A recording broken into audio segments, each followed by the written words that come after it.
Comme de nombreuses familles essonniennes, vous venez de recevoir votre feuille d'impôts locaux.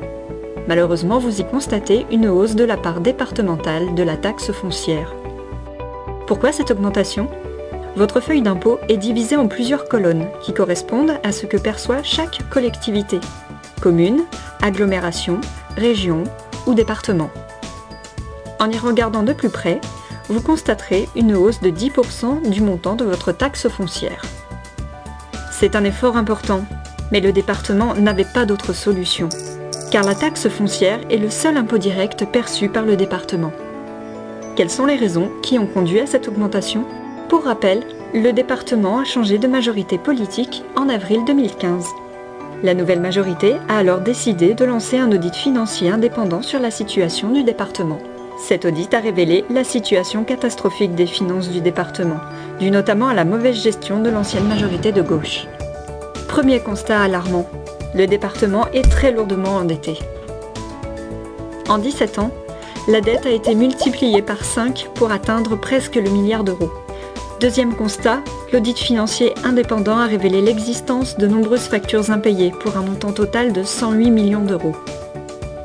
En plus de cette situation difficile, l'Essonne, comme d'autres départements, est confrontée à une forte hausse des dépenses sociales obligatoires, telles que le RSA ou l'allocation personnalisée d'autonomie. Alors que dans le même temps, il doit faire face à une forte baisse des dotations de l'État.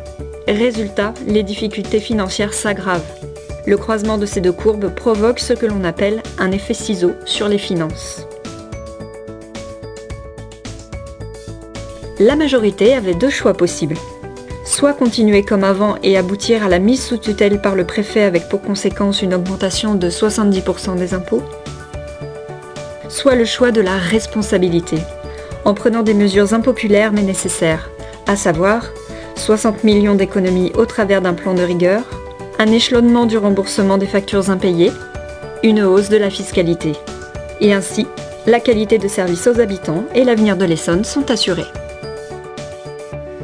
Le département continue d'investir dans les transports, les collèges, les routes, la recherche et le développement économique.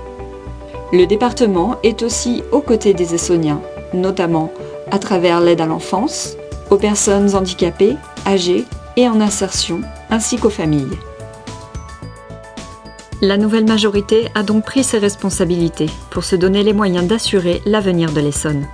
Elle a décidé de porter plainte contre X concernant les factures impayées, de faire certifier ses comptes par la Chambre régionale des comptes et de redonner aux Essonniens le fruit de cet effort financier dès que la situation du département le permettra. Ensemble, nous allons rétablir la situation. C'est un effort partagé par tous les Essonniens pour l'avenir de notre territoire. Essonne, terre d'avenir.